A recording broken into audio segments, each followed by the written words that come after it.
ওম শান্তি। আজ 14 নভেম্বর 2024 বাবার অমূল্য মধুর মহাবাক্য শুনব। আজকের মুরলিতে বাবা বলেন, মিঠে মিঠে বাচ্চে, এই চোখ দিয়ে যা কিছু দেখতে পাওয়া যাচ্ছে একে দেখেও দেখো না, এসবের থেকে মমতা সরিয়ে নাও, কারণ এতে আগুন লাগবে। আজকের মুরলির প্রশ্ন, ঈশ্বরীয় গভর্নমেন্টের গুপ্ত কর্তব্য কোনটি যা দুনিয়া জানে না? উত্তর, ঈশ্বরীয় গভর্নমেন্ট আত্মাদের পবিত্র করে দেবতায় পরিণত করে। তাহলে ঈশ্বরীয় গভর্নমেন্ট কোনটা? এই যে এখন শিবালয় স্থাপন হচ্ছে, বৈকুণ্ঠ স্থাপন হচ্ছে, সনাতন ধর্ম স্থাপন হচ্ছে, এটা হচ্ছে ঈশ্বরীয় গভর্নমেন্ট। এখানেও আইন আছে। কি আইন? অমৃত বেলায় উঠতে হবে, মনকে শুদ্ধ করতে হবে, বচনকে শুদ্ধ করতে হবে, কর্মকে শুদ্ধ করতে হবে, তাই না? নিজেকে চিনতে হবে, আমি আত্মা, সত্যকে জানতে হবে। এটা হলো খুবই গুপ্ত কর্তব্য, যেটা মানুষ বুঝতে পারে না। যখন মানুষ দেবতা হয় তখন তো নরকবাসী থেকে স্বর্গবাসী হতে পারে। মানুষের সমস্ত ক্যারেক্টার বিকার খারাপ করে দিয়েছে। তো মানুষের ক্যারেক্টার কি ছিল? দেবী দেবতা। সেখান থেকে বিকার কি করেছে? একদম বিকারই বানিয়ে দিয়েছে, তমপ্রধান বানিয়ে দিয়েছে। তোমরা এখন সবাইকে শ্রেষ্ঠ ক্যারেক্টার বিশিষ্ট বানানোর সেবা করছো। এটাই হলো তোমাদের মুখ্য কর্তব্য। ওম শান্তি। যখন ওম শান্তি বলা হয় তখন নিজের স্বধর্ম আর নিজের গৃহ স্মরণে আসে। তবে গৃহে তো বসে পড়ে না। তো আমি কে? আমি আত্মা। আমার বাড়ি কোথায়? পরমধাম, শান্তিধাম, যেখানে আমি আত্মা শান্ত হয়ে স্থির হয়ে বসে থাকি। তো ওম শান্তি অর্থাৎ আমি আত্মা শান্ত স্বরূপ শান্তিধামের নিবাসী। এটা আমাদের মনে পড়ে যায়, আর মনে করে দেওয়ার জন্যই আমরা একে অপরকে ওম শান্তি বলি। বাবার বাচ্চা হলে অবশ্যই স্বর্গের উত্তরাধিকারও স্মরণে আসবে। যখন ভগবানকে, ঈশ্বরকে আমি পিতা বলে স্বীকার করব, যখন তিনি এসে পরিচয় দিচ্ছেন, আমি ভগবান ঈশ্বর তোমার পিতা, আমি পরম আত্মা, তুমি আমার সন্তান আত্মা, যখন আমি তাকে পিতা বলে স্বীকার করছি, তো যখন তিনি আমার পিতা, পিতার সব কিছুই আমার অধিকার, এটা আমার, তো আমার এটা জন্মসিদ্ধ অধিকার। তো বাবা বলছেন, যখনই তুমি আমাকে বাবা বলে স্বীকার করবে তখন তোমার উত্তরাধিকারও স্মরণে চলে আসবে। ওম শান্তি উচ্চারণেও সমগ্র জ্ঞান বুদ্ধিতে এসে যায়। আমি আত্মা হলাম শান্ত স্বরূপ, শান্তি সাগর বাবার সন্তান। যে বাবা স্বর্গে স্থাপনা করেন সেই বাবা আমাদের পবিত্র শান্ত স্বরূপ করে তোলেন। মুখ্য ব্যাপার হলো পবিত্রতার। পবিত্র দুনিয়া আর অপবিত্র দুনিয়া। পবিত্র দুনিয়া কোনটা? সত্যযুগ। অপবিত্র দুনিয়া কোনটা? কলিযুগ, যেখানে এখন আমরা আছি। প্রত্যেকে অপবিত্র। তা আমাদের প্রত্যেককে পবিত্র হয়ে পবিত্র দুনিয়ায় যেতে হবে। তো বাবা বলছেন, পবিত্র দুনিয়াতে একটাও বিকার নেই। তো আমাদের শ্রীকৃষ্ণ কি? সম্পূর্ণ নির্বিকারী। তার দুনিয়াতে কোনো বিকার নেই, তার দুনিয়াতে হিংসা নেই, দুঃখ নেই, কষ্ট নেই। অপবিত্র দুনিয়াতে 5 বিকার বর্তমান, সেই কারণে বলা হয় বিকারী দুনিয়া। তো 5 বিকারের দুনিয়াতে থাকি, তাই প্রত্যেকে বিকারী, আর প্রত্যেকের জীবনে দুঃখ, কষ্ট, অশান্তি। সেটা হলো নির্বিকারী দুনিয়া। নির্বিকারী দুনিয়া থেকে সিঁড়ি বেয়ে নামতে নামতে আবার নিচে বিকারী দুনিয়াতে আসে। সেটা হলো পবিত্র দুনিয়া, এটা হলো পতিত দুনিয়া। রামরাজ্য আর রাবণ রাজ্য, সময় অনুসারে দিন আর রাতের কথা বলা হয়েছে। তো সত্যযুগ, ত্রেতাযুগ দিন, দাপর যুগ, কলিযুগ রাত। আমরা রাত পার হয়ে এখন ভোরবেলাতে চলে এসেছি, সঙ্গম যুগে। আমরা এখন দিনের বেলাতে যাব, অর্থাৎ সত্যযুগে যাব। ব্রহ্মার দিন আর ব্রহ্মার রাত। দিন হলো সুখ, রাত হলো দুঃখ। রাতে মানুষ বিভ্রান্ত হয়, জ্ঞান মার্গে কেউ রাতে বিপর্যস্তভাবে ঘুরে বেড়ায় না, কিন্তু ভক্তিকে বিপর্যস্তভাবে ঘুরে বেড়ানো বলা হয়। তোমরা বাচ্চারা এখানে এসেছো সদ্গতি প্রাপ্ত করার জন্য। তোমাদের আত্মাতে 5 বিকারের কারণে পাপ ছিল, তার মধ্যেও মুখ্য হলো কাম বিকার, যার জন্যই মানুষ পাপ আত্মায় পরিণত হয়। এটা প্রত্যেকেই জানে আমি পতিত, এই দুনিয়ায় কেউ পবিত্র নেই, প্রত্যেকেই পতিত। ভ্রষ্টাচারে জন্ম হয়েছে। এক কাম বিকারের কারণে সমস্ত কোয়ালিফিকেশন খারাপ হয়ে যায়। সেই কারণে বাবা বলেন কাম বিকারকে জিতলে পরে জগৎজিৎ নতুন দুনিয়ার মালিক হবে। তো কে জিতেছিলেন এই সমস্ত বিকারকে? শ্রীকৃষ্ণ। তাহলে আমরা কোথায় যাব? একদম যেখানে সশরীরে শ্রীকৃষ্ণ থাকবে, সেই শ্রীকৃষ্ণের দুনিয়ায়, শ্রীকৃষ্ণের মহলে যাওয়ার জন্য আমরা এখানে পড়াশোনা করছি। তাহলে আমাদেরকে কি করতে হবে? সম্পূর্ণ নির্বিকারী হতে হবে, কোনো বিকার যেন আমাদের মধ্যে না থাকে। তো যে বিকারকে জিতলো সে কি হলো? জগতের মালিক হয়ে গেল, লর্ড কৃষ্ণ হয়ে গেল। তো বিকারজিৎ অর্থাৎ জগৎজিৎ, মায়াজিৎ অর্থাৎ জগৎজিৎ। তো সমস্ত মায়াকে, সমস্ত বিকারকে আমাদের জিততে হবে। তাই ভিতরে ভিতরে অনেক খুশি থাকা উচিত। এসব কথা আমাদের কেউ কখনো বলতে পারেনি, কেউ জানেও না। তো কিভাবে বিকারকে জয় করা যায়, মায়াকে জয় করা যায়, এই পদ্ধতি তো আমরা কেউ জানতাম না, শুধু গল্পের মতো শুনতাম। মায়ার দুনিয়ায় আছি, অভিনয় করছি, পৃথিবীর রঙ্গমঞ্চ সব শুনতাম, কিন্তু অনুভব তো কোনোদিন করিনি। আর পিতা এসে এই তৃতীয় নয়ন খুলে দিয়ে আমাদেরকে পুরো সত্যটা বুঝিয়েছেন। এখন এই পৃথিবীর সমস্ত রহস্য আমরা জানি, সত্যযুগ থেকে কলিযুগের শেষ পর্যন্ত প্রতিটি রহস্য, প্রতিটি সত্য ঘটনা এখন আমরা জানি, অনুভব করি। তো বাবা বলছেন মানুষ পতিত হলে কিছু বোঝে না। এই কামের কারণেই কত ঝঞ্ঝাট হয়, কত অশান্তি, হাহাকার হতে থাকে। এই সময় দুনিয়াতে হাহাকার কেন? কারণ সকলেই হলো পাপ আত্মা। বিকারের কারণেই অসুর বলা হয়। এখন বাবার দ্বারা বুঝতে পারো আমরা তো একদম কড়ির মতো, ওয়ার্থ নট এ প্যানি, মূল্যহীন হয়ে গেছি। যেটা কাজের জিনিস না তাকে আগুনে জ্বালিয়ে দেওয়া হয়। বাচ্চারা, তোমরা এখন মনে করো দুনিয়াতে কোনো কাজের জিনিস নেই, সব মানুষেরই আগুন লাগবে। যা কিছু এই চোখে দেখছো সব কিছুতেই আগুন লাগবে। আত্মাতে আগুন লাগে না। আত্মা যেন ইনশিওর, বিমাতে সুরক্ষিত, অর্থাৎ ভগবানের বিমাতে সুরক্ষিত। আত্মার কোনোদিনও কোনো ক্ষতি কেউ করতে পারে না। আগুন পোড়াতে পারে না, তরোয়াল কাটতে পারে না, হাওয়া ওড়াতে পারে না, জল ডোবাতে পারে না। আত্মার কখনো কোনো বিনাশ নেই। আত্মাকে কখনো কি ইনশিওর করানো হয়? ইনশিওর তো শরীরকে করায়। বাচ্চাদের বোঝানো হয়েছে এটা হলো খেলা। আত্মা উপরে 5 তত্ত্ব থেকেও উপরে থাকে। 5 তত্ত্ব দ্বারাই সমগ্র দুনিয়ার সামগ্রী তৈরি হয়। তাহলে আমি কোথাকার অধিবাসী? আমি 5 তত্ত্বের ওপারে 6ষ্ঠ তত্ত্বে, পরমধাম, যেখানে স্বয়ং পরমপিতা পরমাত্মা থাকেন, সেটাই আমার বাড়ি। আমি সেখানকার অধিবাসী। এখানে এসেছি আমি কর্ম করতে, অভিনয় করতে। আত্মা তৈরি হয় না, আত্মা হলো শাশ্বত। শুধুমাত্র পূর্ণ আত্মা পাপ আত্মা হয়ে ওঠে। 5 বিকারের দ্বারা আত্মা কত কলুষিত হয়ে যায়। এখন বাবা এসেছেন পাপ থেকে মুক্ত করতে। বিকারের দ্বারা সমস্ত ক্যারেক্টার, সমস্ত চরিত্র খারাপ হয়ে যায়। ক্যারেক্টার্স কাকে বলে এটাও কারো জানা নেই। গাওয়াও হয় পাণ্ডব রাজ্য, কৌরব রাজ্য। এখন পাণ্ডব কে এটাও কেউ জানে না। তোমরা বুঝতে পারো যে আমরা হলাম ঈশ্বরীয় গভর্নমেন্টের।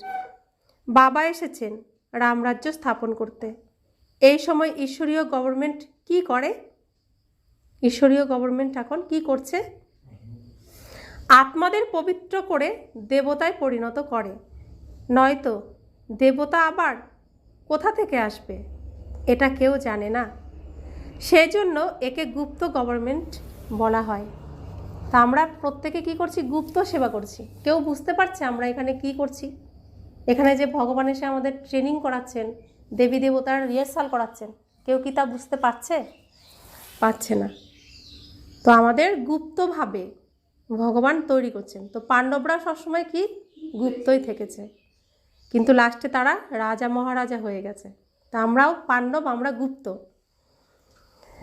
এরা হলো মানুষই, কিন্তু দেবতা কিভাবে হলো? কে তৈরি করলো? দেবী দেবতা তো হয় স্বর্গে, তবে তাদের স্বর্গবাসী কে করলো?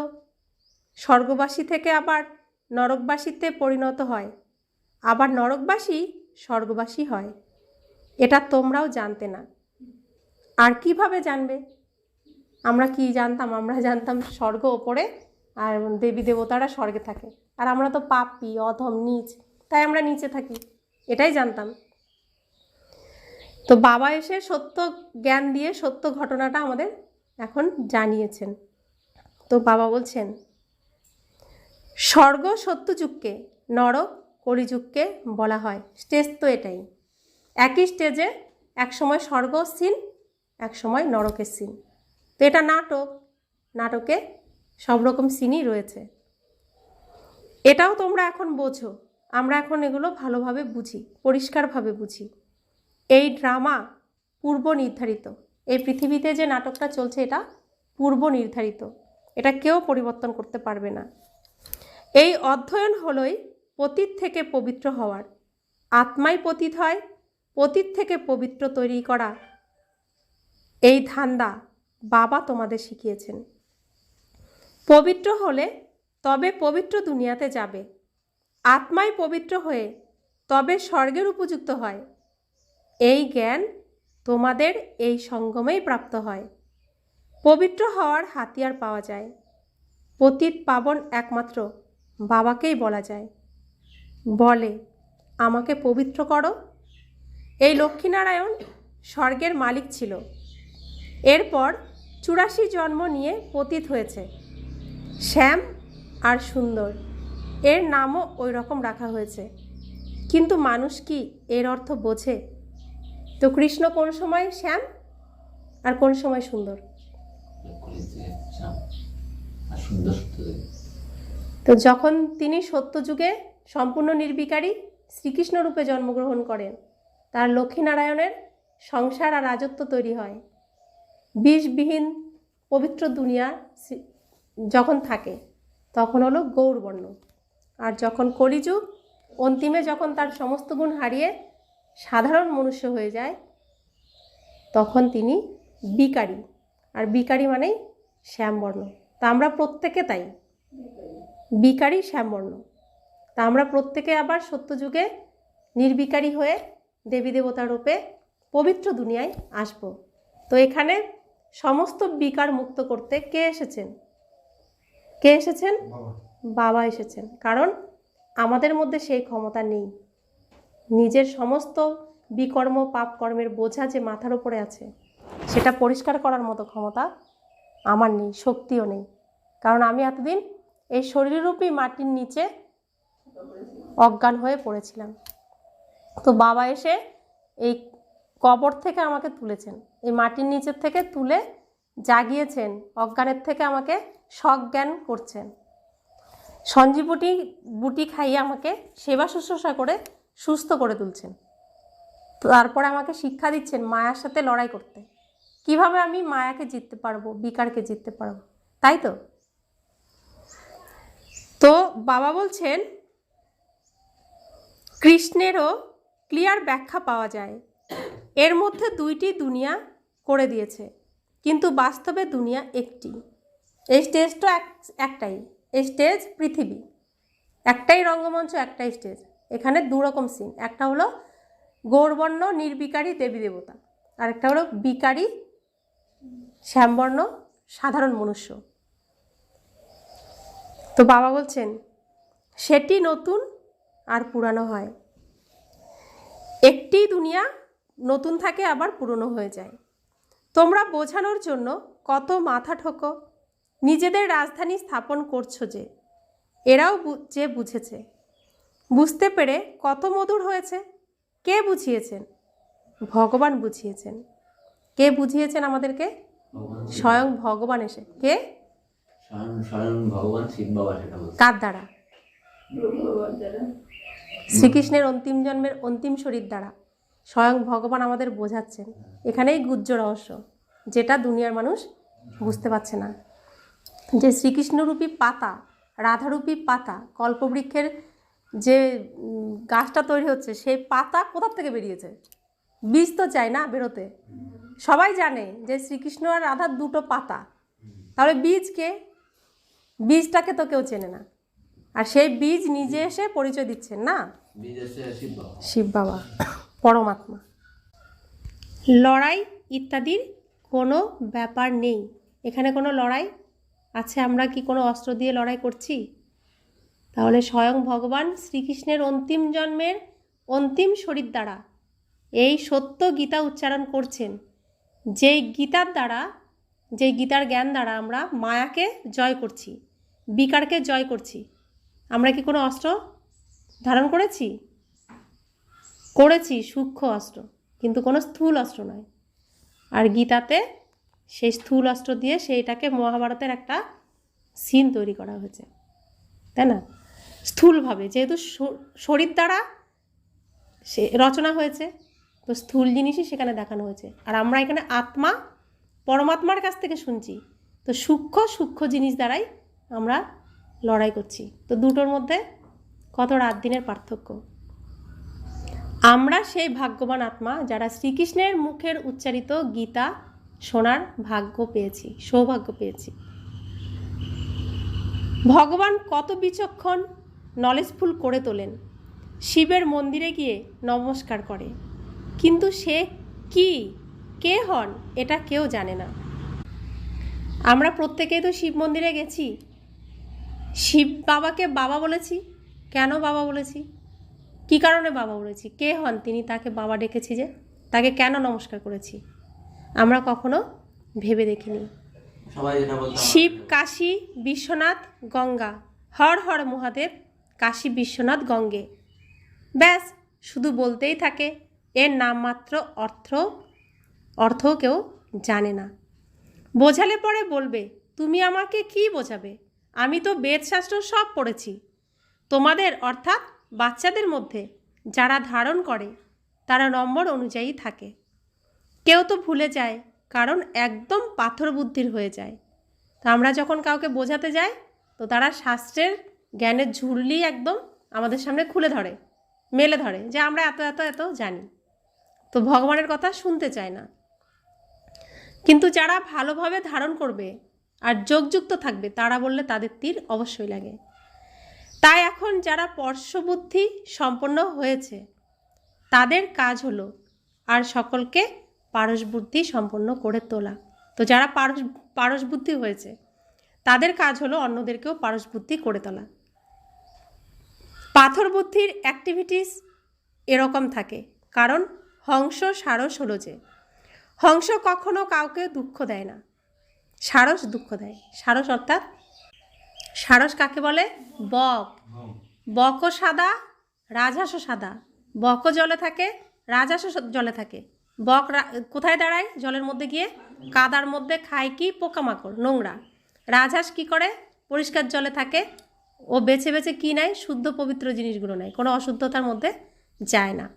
তো এটা হলো বিষয় বৈতরণী। আমরা যেখানে রয়েছি, এখানে সবাই পুজো করছে, ভগবানের নামগান করছে, আমরাও করছি। তা আমরা কোনটা নিচ্ছি? শুদ্ধ পবিত্র। আমরা হচ্ছি রাজহাঁস, আর ওরা ঠাকুরের নামও করছে, জীব দিয়ে অশুদ্ধ খাবারও খাচ্ছে, আবার অশুদ্ধ কথাও বলছে, খুন খারাপিও করছে, প্রাণী হত্যাও করছে, সবই করছে। তাহলে তারা কি করছে? তারাও পুজো করছে, অর্থাৎ সাদা রং তাদেরও, কিন্তু তারা নোংরার মধ্যে। আর আমরা রাজহাঁস, শুদ্ধ পবিত্রতার মধ্যে। তো পার্থক্য আছে না? তো এটা হচ্ছে বিষয় বৈতরণী, সব কিছু আছে। তো সেখান থেকে যেটা ভালো, শুদ্ধ পবিত্র, সেটা হচ্ছে আমাদের খাবার। বেছে বেছে সেটাই খেতে হবে। তো বাবা বলছেন, হংস কখনো কাউকে দুঃখ দেয় না, কারণ হংস কখনো ওই পোকামাকড় ধরে খাবে না, কারো প্রাণ নাশ করবে না। সারস দুঃখ দেয়, ওদের অসুর বলা হয়, পরিচিতি থাকে না। না, অনেক সেন্টারেও এরকম অনেক বিকারী এসে পড়ে, বাহানা করে আমি পবিত্র থাকি, কিন্তু সেটা মিথ্যা, বলাও হয় মিথ্যা দুনিয়া। এখন হলো সঙ্গম, কত পার্থক্য থাকে। যে মিথ্যা বলে, মিথ্যা কাজ করে, সেই থার্ড গ্রেডে পরিণত হয়, ফার্স্ট সেকেন্ড থার্ড গ্রেড হয়ে থাকে, তাই না?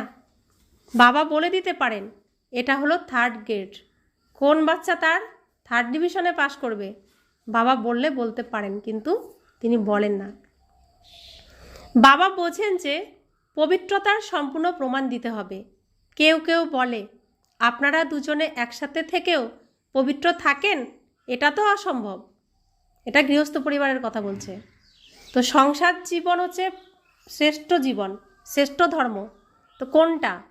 যে সংসারের থেকে শুদ্ধ পবিত্র জীবন, লক্ষ্মীনারায়ণের মতো জীবন,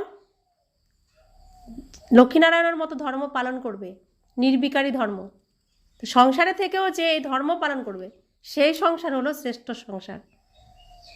তো আমরা যেটা করছি তারই তো নামগান সারা দুনিয়ার মানুষ করছে না, নিজেদের নামে সেটা চালাচ্ছে। কিন্তু আমরা সংসারে থেকেও সব বিকারকে কি করছি, ধীরে ধীরে জয় করছি।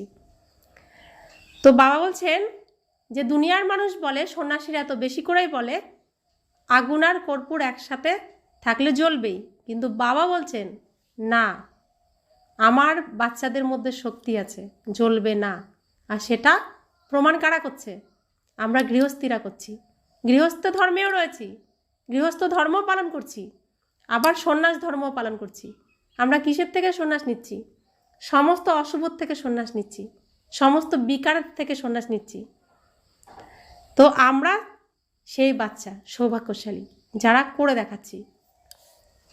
তো বাবা বলছেন কিন্তু বাচ্চাদের মধ্যে যোগবল না থাকার কারণে এত সহজ কথাও সম্পূর্ণভাবে বোঝাতে পারে না। ওদের একথা কেউ বোঝায় না যে এখানে আমাদের পরাণ ভগবান, তিনি বলেন পবিত্র হলে তোমরা 21 জন্ম স্বর্গের মালিক হবে, বিরাট বড় লটারি পাওয়া যায়। আমাদের আরোই খুশি হতে থাকে। কোনো বাচ্চা গন্ধর্ব বিবাহ করে, পবিত্র থেকে দেখিয়ে দেয়। গন্ধর্ব বিবাহ অর্থাৎ পবিত্র, বিবাহের পরেও পবিত্র থাকবে, লক্ষ্মীনারায়ণের মতো।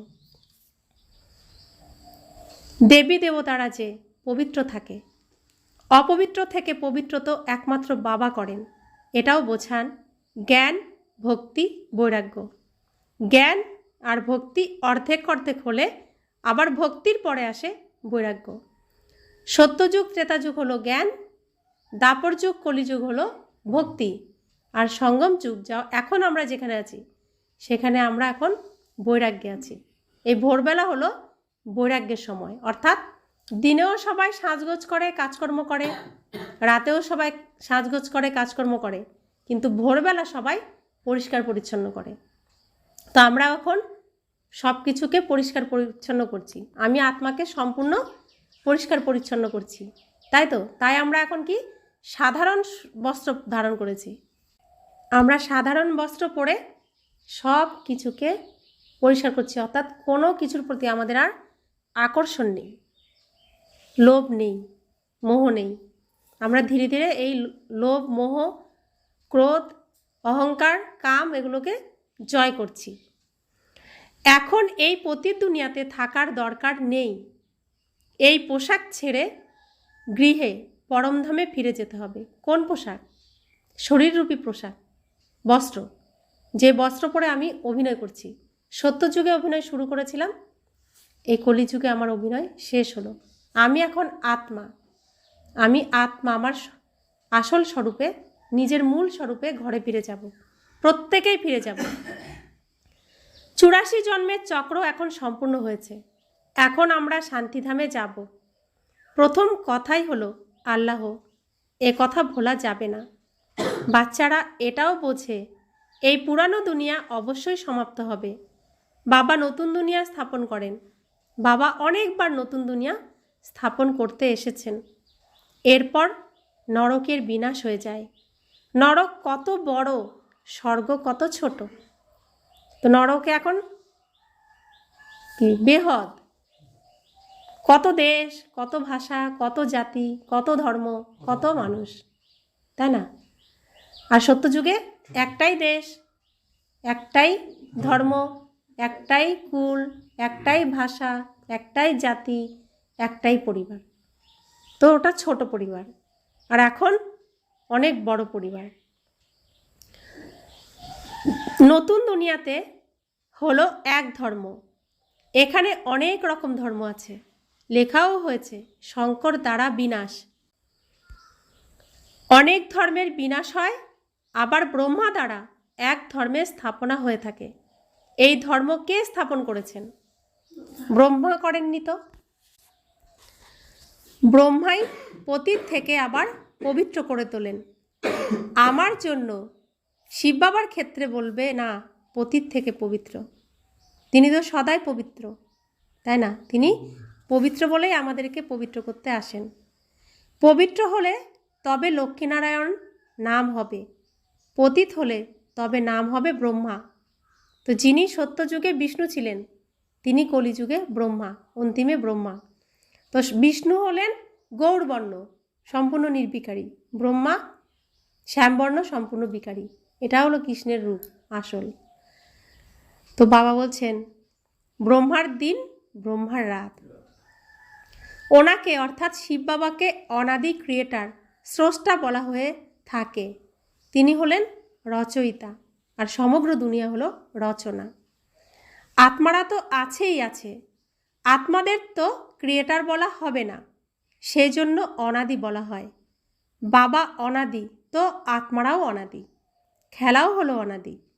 এই অনাদি ড্রামা পূর্ব নির্ধারিত। আমি আত্মার সৃষ্টির চক্রের আদি মধ্য অন্তের ডাইরেকশনের জ্ঞান প্রাপ্ত হয়। তো আমি আত্মা বাবার কাছে এসে এই সৃষ্টির আদি মধ্য অন্তের সমস্ত জ্ঞান, সমস্ত রহস্য জানতে পারছি, প্রাপ্ত করছি। এটা কে দিয়েছে? এই জ্ঞান কে দিয়েছে? বাবা, স্বয়ং ভগবান। তোমরা 21 জন্মের জন্য পরমাত্মার হয়ে যাও, আবার রাবণ রাজ্যে অনাথ হয়ে যাও। এরপর ক্যারেক্টার্স খারাপ হতে থাকে। বিকার আছে যে মানুষ মনে করে স্বর্গ নরক সব একসাথে চলে। বাচ্চারা, এখন তোমাদের কত ক্লিয়ার বোঝানো হয়। তোমরা এখন হলে গুপ্ত, শাস্ত্রে কি না কি লিখে দিয়েছে, কত সুতো যেন জট পাকিয়ে আছে। তো যারা শাস্ত্র শোনায়, এক একজন এক এক রকম করে শোনায়, কারটা বিশ্বাস করব বুঝতে পারি না। তো পুরো জট পাকিয়ে গেছে, তাই আমরা ভগবানের থেকে অনেক দূরে সরে গেছি, তার থেকে মুখ ফিরিয়ে নিয়েছি। বাবাকেই বলে আমরা কোনো কাজেরই নই, এখন এসে পবিত্র করে আমাদের ক্যারেক্টার সংশোধন করে দাও। তো ভগবানকে বলি, দেবতাদের সামনে গিয়ে বলি আমি নীচ, পাপী, অধম, তুমি নিজ গুণে আমাকে ক্ষমা করে দাও। তো আমাকে শুদ্ধ করে দাও, পবিত্র করে দাও, পাপ মুক্ত করে দাও। তা আমরা বলতাম তোমাদের ক্যারেক্টার্স কত সংশোধন হয়েছে। এখন এখানে যে আসলাম, জ্ঞান গঙ্গার দ্বারা আমরা প্রত্যেক দিন স্নান করছি, তো আমাদের ক্যারেক্টার কত সংশোধন হয়েছে প্রত্যেকে নিজেরটা নিজে জানি। কেউ তো আবার সংশোধিত হওয়ার পরিবর্তে আরোই খারাপ হয়েছে। আচার আচরণ থেকেই বুঝতে পারা যায়। আজ হংস বলে, কাল সারস হয়ে পড়ে। দেরি হয় না, মায়াও খুবই গুপ্ত। এখানে কি আর কিছু দেখতে আসে? বাইরে বের হলে দেখা যায়, তারপর আশ্চর্য রকমভাবে শোনে, অপরকে শোনায়, তারপর নিজে পালিয়ে যায়। এত জোরে পড়ে যায় যে হাড়গোড়ই ভেঙে যায়। এ হলো ইন্দ্রপ্রস্থের কথা। তো এখানে আমাদের এটা কি? ইন্দ্রসভা। তো এখানে অসুররা যদি ছদ্মবেশে আসেও, মায়া কি করে তাদেরকে ধরে টেনে নিয়ে এমন আছাড় মারে যে উঠে আর এখানে আসতে পারে না। তো বাবা বলছেন বুঝতে তো পেরেই যায়। এরকম কারোর আবার সভাতে আসা উচিত নয়। অল্প অল্প জ্ঞান শুনলে পরে স্বর্গে এসেই যায়, কিন্তু জ্ঞানের বিনাশ হয় না। বাবা এখন বলেন, পুরুষার্থ করে উচ্চপদ প্রাপ্ত করো। যদি বিকারের মধ্যে থাকো তো পদস্খলন হয়ে যাবে।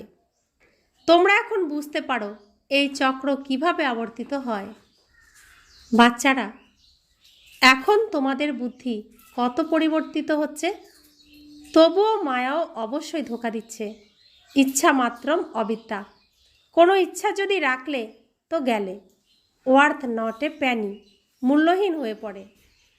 ভালো ভালো মহারথীদেরও মায়া কোনো না কোনোভাবে ধোঁকা দিয়ে দেয়, এরপর সে হৃদয়ে জায়গা পেতে পারে না। তো এখানে ভগবান পড়াতে এসেছেন, আমরা পরমাত্মার কাছে পড়াশোনা করতে এসেছি। তো ভগবানের সাথে এই শরীর বস্ত্র পরে এই শরীরের মধ্যে থেকে মিলিত হওয়া, এটা শ্রেষ্ঠ শ্রেষ্ঠ ভাগ্যবানরাই এই সুযোগ প্রাপ্ত করে। তো আমরা ভগবানের কাছে পড়তে আসি। তো এই ভগবানের সাথে মিলিত হওয়ার জন্য আমরা কী না করেছি। রাত জেগে পুজো করেছি, উপোস থেকেছি, জপ করেছি, তপ করেছি, গঙ্গা স্নান করেছি, কত রকম তপস্যা করেছি ভগবানের সাথে মিলিত হওয়ার জন্য। তো সেই ভগবানের কাছেই আমরা এখন পড়াশোনা করার, শিক্ষা গ্রহণ করার সুযোগ পেয়েছি। তো সেখানে আমি সেই সুযোগটাকে কি করব? যতই সামনে বাধা আসুক আমি সফল করব। তো বাবা বলছেন, কোনো বাচ্চা তো এমনও হয় যে বাবাকেও শেষ করে দিতে দেরি করে না, পরিবারকেও শেষ করে দেয়। তারা মহান পাপ আত্মারা। রাবণ কি কি করে দেয়, খুবই ঘৃণা আসে। কত ডার্টি, কত নোংরা দুনিয়া, এর সাথে কখনো হৃদয় জুড়তে নেই। পবিত্র হতে খুবই সাহস লাগে। বিশ্বের বাদশাহীর প্রাইজ নেওয়ার জন্য পবিত্রতা হলো প্রধান। পবিত্রতার কারণে কত হাঙ্গামা হয়। গান্ধীও বলতেন, হে পতিত পাবন এসো। এখন বাবা বলেন, হিস্ট্রি জিওগ্রাফি আবার রিপিট হচ্ছে। সবাইকে ফিরে আসতেই হবে, তবে তো একসাথে যাবে। বাবাও যে এসেছেন সবাইকে গৃহে নিয়ে যেতে। বাবা না এলে কেউ ফিরে যেতে পারবে না। আমরা যে চক্রের মধ্যে রয়েছি, এখান থেকে কেউ মুক্ত হতে পারবো না যতক্ষণ না বাবা এসে আমাদের মুক্ত করেন। তো তিনি এসেছেন এখন এই দুনিয়ার থেকে সমস্ত মোহ মায়া কাটিয়ে আমরা নিজের বাবার সাথে, সত্য পিতার সাথে, নিজের সত্য ঘরে, আসল ঘরে, নিজের বাড়িতে ফিরে যাব। তো প্রত্যেকেই ফিরে যাব। বাবা সবাইকে নিতে এসেছেন, সবাইকে মুক্তি দিতে এসেছেন। अच्छा, मीठे मीठे सिखिले दे बच्चों प्रति माता पिता बाप दादा का याद प्यार और गुड मॉर्निंग। रूहानी बाप की रूहानी बच्चों को नमस्ते। हम रूहानी बच्चों की रूहानी माता पिता बाप दादा को याद प्यार, गुड मॉर्निंग और नमस्ते नमस्ते नमस्ते। शुक्रिया बाबा, शुक्रिया बाबा, शुक्रिया। धारणार जन्य मुख्य सार, मायार धोकार थेके बाँचते होले कोनो रकमेरই इच्छा राखते नेই। इच्छा मात्रम अविद्या होते हबे। तो मायार दुनियाते रयेछि, मायार प्रति आर आकर्षण राखले माया तो आमाके आबार धोका देबे। तो एखान थेके तो आमाके मुक्त हये फिरते हबे निजेर घरे। ताई एई दुनियार प्रति कोनो किछुते आर इच्छा जेन ना थाके। द्वितीय धारणा, विश्वेर बादशाहीर प्राइज नेওয়ার জন্য प्रधान ব্যাপার हलो पवित्रता। सेजন্য पवित्र हওয়ার साहस धरे राखते हबे, নিজের ক্যারেক্টার সংশোধন করতে হবে। তো আমরা এখন সত্য পিতার সঙ্গে মিলিত হয়েছি। তো সত্য পিতার সাথে মিলে আমরা সত্য যুগে যাব। তো সত্য যুগে যাওয়ার জন্য আমরা সত্য কাহিনী শুনে সমস্ত সত্যকে ধারণ করছি। তো প্রাইজ তো আমাকে নিতেই হবে। তো প্রাইজ নিতে গেলে আমাকে প্রথমে কি করতে হবে? পবিত্রতা ধারণ করতে হবে, পবিত্র হতে হবে। तो पवित्र हওয়ার साहस राखते हबे। मन सम्पूर्ण पवित्र, वचन सम्पूर्ण पवित्र, आमार समस्त कर्मेंद्रिय सम्पूर्ण पवित्र।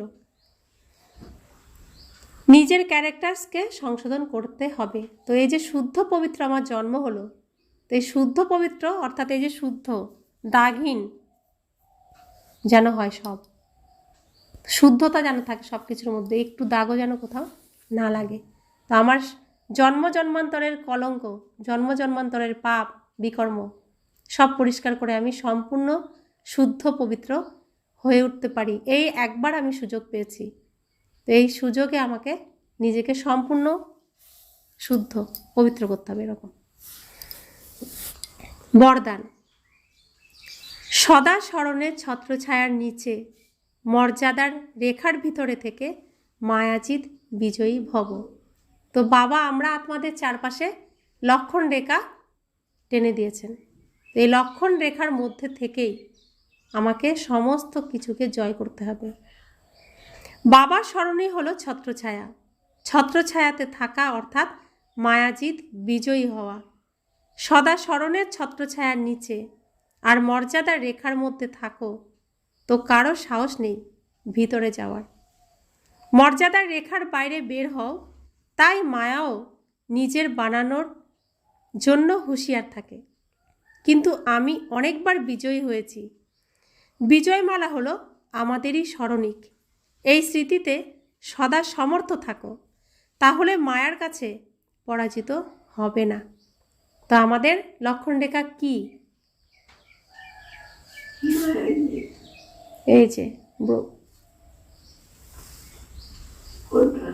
এই যে কি কি আছে ওখানে, পয়েন্ট 4টে দেখো।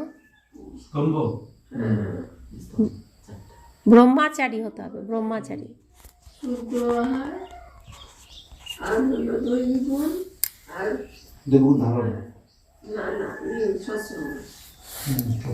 শুদ্ধ আহার, দৈবিক গুণ,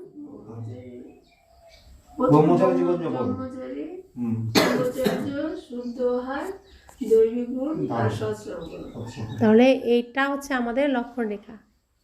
ঠিক আছে, তো এই লক্ষণ রেখা আমাদের সবসময় মেনে চলতে হবে। কি প্রথমে ব্রহ্মচর্য কিসের থেকে? সমস্ত অশুভর থেকে। এমন নয় যে সংসার ছেড়ে, এমন নয় যে পরিবারকে ছেড়ে টেড়ে দিয়ে তারপরে তোমাকে ব্রহ্মচারী হতে হবে, না। এই মায়ার দুনিয়ার সমস্ত অশুভ নেগেটিভকে আমাদের ছাড়তে হবে, এর থেকে ব্রহ্মচর্য নিতে হবে, অর্থাৎ ব্রহ্মার আচারে আমাকে চলতে হবে। তবে আমি কি করব? বৈকুণ্ঠে পৌঁছে যাব, তাই না? প্রথমে হলো ব্রহ্মচারী, শুদ্ধ আহার, দৈবিক গুণ ধারণ, আর সৎসঙ্গ, অর্থাৎ যেই সঙ্গে আমাকে স্বর্গে নিয়ে যাবে, যেই সঙ্গ, সেই সঙ্গ আমাকে করতে হবে। যে সঙ্গ আমাকে নরকে নিয়ে যাবে, সেই সঙ্গকে ছাড়তে হবে। তো গীতার প্রথম অধ্যায়ে কি আছে? প্রথম অধ্যায়ে কি আছে? প্রথম অধ্যায়ে আছে যুদ্ধ আমার কার সাথে করতে হবে? নিজেরই চারপাশে যারা আছে তাদের সাথে। তো প্রত্যেকের শরীর কি? মৃত। তো প্রত্যেকের শরীরের মধ্যে মৃত চৈতন্য আত্মা আছে। তাহলে শরীরের সাথে আমার কোনো সম্পর্ক নেই, কোনো শরীর আমার কেউ হয় না, কিছু হয় না। প্রত্যেকে বস্ত্র পরে অভিনয় করছে। আত্মা সত্য, আত্মা প্রত্যেকে বস্ত্র পরে পরে অভিনয় করছে। তাহলে বস্ত্রের সঙ্গে আমার কোনো সম্পর্ক নেই, আমার নিজের বস্ত্রের সাথেও আমার কোনো সম্পর্ক নেই, তাই না? তাহলে আমার যখন নিজের বস্ত্রের সাথে সম্পর্ক নেই, তাহলে বস্ত্রের সাথে সম্পর্কিত বাকি বস্ত্রদের সাথেও আমার কোনো সম্পর্ক নেই। আমার সম্পর্ক আত্মার সাথে, আত্মার সম্পর্ক। আত্মা আত্মা আমরা প্রত্যেকে ভাই ভাই। অভিনয়ের জন্য আমরা ড্রেস পরেছি, তাই ড্রেসের দিকে কেউ তাকাবো না, বস্ত্রের দিকে কেউ তাকাবো না, বস্ত্র আমার কেউ হয় না। তো তাহলে বুদ্ধির দ্বারা কী করতে বলেছে? আত্মীয় স্বজনকে বধ করতে বলেছে। এটাই হলো সেই বধ করা। কারণ কোনো বস্ত্র আমার কেউ নয়, আমার বস্ত্র আমার কেউ নয়। আমিও বস্ত্র এখান থেকে ধার নিয়ে অভিনয় করছি, প্রত্যেকে অভিনয় করছে, প্রত্যেকে প্রত্যেকের বস্ত্র এখানে রেখে ঘরে ফিরে যাবে, তাই না? তো আমাদেরকে এটা সবসময় স্মৃতিতে রাখতে হবে। গীতার প্রত্যেকটা অধ্যায় আমাদের জীবনে ধারণ করতে হবে। ধারণ করে একদম গীতার লাস্ট অধ্যায়ে যা আছে, কি আছে লাস্ট অধ্যায়ে? কি আছে গীতার লাস্টের প্রাপ্তি? কি? নিন্দা স্তুতি, লাভ ক্ষতি, জয় পরাজয়, সমস্ত পরিস্থিতিতে যে একরস স্থিতিতে থাকবে, অর্থাৎ এইসব প্রভাবে যার প্রভাব আসবে না, প্রভাবিত হবে না, সে হলো তার মধ্যে কি হবে, স্থির অবস্থা আসবে। তো সে স্থিতপ্রজ্ঞ অবস্থা লাভ করবে। তো যে স্থিতপ্রজ্ঞ অবস্থা লাভ করবে সেই যাবে বৈকুণ্ঠে, না হয়তো কেউ যেতে পারবে না। যতই আমি মন্দির বানাই, যতই আমি রাত জাগি, উপোস থাকি, পুজো করি, মন্ত্র পড়ি, তার দ্বারা কি যেতে পারবো? যেতে পারবো না। আমি এই দুনিয়ার কেউ নই, এই দুনিয়ার কোনো কিছু আমার নয়। তো যেদিন আমি সেটা বুঝতে পারবো, সেদিন আমি উপযুক্ত হব, সেদিন আমি আর এই দুনিয়ার মধ্যেই থাকবো না। তো আমরা সেই স্থিতপ্রজ্ঞ অবস্থা প্রাপ্ত করার জন্যই এই গীতার 18 অধ্যায়কে এখানে কি করছি, ধারণ করছি। কে করাচ্ছেন? স্বয়ং ভগবান। কার দ্বারা করাচ্ছেন? শ্রীকৃষ্ণের অন্তিম জন্মের অন্তিম শরীর দ্বারা করাচ্ছেন। তো আমরা সেই সৌভাগ্যবান আত্মা, কোটির মধ্যে কতিপয় কেউ কেউ আত্মা। স্লোগান: সর্ব খাজানাকে নিজের মধ্যে সমাহিত করে নাও, তাহলে সম্পন্নতার অনুভব হতে থাকবে। তো সর্ব খাজানা কি কি? সর্বকালের সুখ, শান্তি, আনন্দ, প্রেম, জ্ঞান, শক্তি, পবিত্রতা। আর আটটা শক্তি। আমাদের সর্ব খাজানা সুখ, শান্তি, প্রেম, আনন্দ, জ্ঞান, পবিত্রতা, শক্তি। সহন শক্তি, সমাহিত করার শক্তি, পরক শক্তি, নির্ণয় শক্তি, সামনা করার শক্তি, সহযোগের শক্তি, বিস্তারকে সারে আনার শক্তি, গুটিয়ে নেওয়ার শক্তি। তো বাবা আমাদেরকে সমস্ত শক্তি দিয়ে সুসজ্জিত করে দিয়েছেন। আর এই সুসজ্জিত আমি আত্মা, তাহলে আমি ভরপুর, বাবার সর্বখাজানায় আমি ভরপুর। তাহলে আমার নিজেকে কি মনে হবে? আমি সম্পূর্ণ ভরপুর, তাই না? তো নিজের মধ্যে সন্তুষ্টতা, তৃপ্ততা, খুশি, ভেতরে ভেতরে খুশি, আনন্দ, এগুলো থাকবে, তাই না? তো আমরা এই সম্পন্নতার দ্বারা কি হয়ে উঠেছি? দুর্গা, সম্পূর্ণ জগদ্ধাত্রী, জগৎ মাতা। তো ওম শান্তি।